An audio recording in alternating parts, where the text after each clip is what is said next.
China is quietly moving closer to a major nuclear milestone, with a draft Pentagon report indicating Beijing has likely loaded more than 100 intercontinental ballistic missiles into newly built silo fields, marking a shift from construction to operational readiness. According to the draft report, seen by Reuters, the missiles, believed to be solid-fuel DF-31 icbms, are deployed across 3 silo fields near China's border with Mongolia, a development previously unconfirmed by US officials. The Pentagon assessment says China is expanding and modernizing its nuclear arsenal faster than any other nuclear-armed state, a view echoed by the Bulletin of the Atomic Scientists, which tracks global nuclear stockpiles.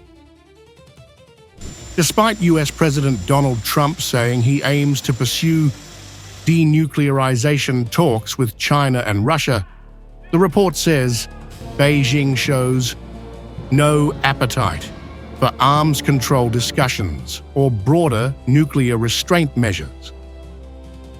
We redid our nuclear. We're the #1 nuclear power, which I hate to admit because it's so horrible.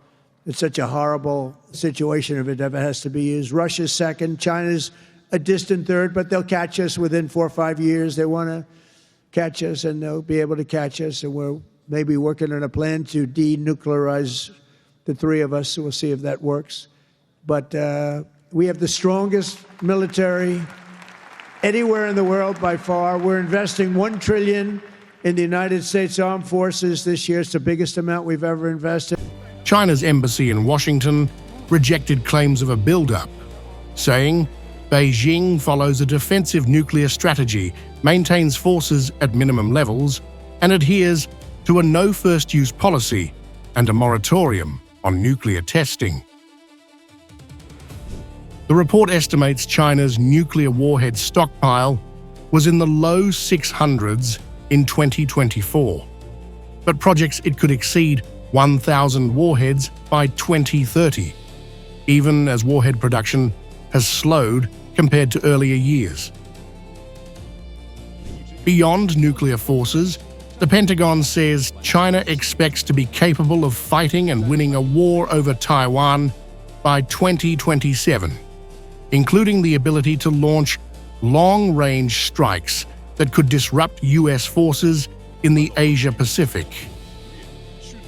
The findings come as the New START Treaty, the last remaining US-Russia arms control pact, nears expiry, raising fears among experts that weakening diplomacy and China's rapid expansion could trigger a 3-way nuclear arms race.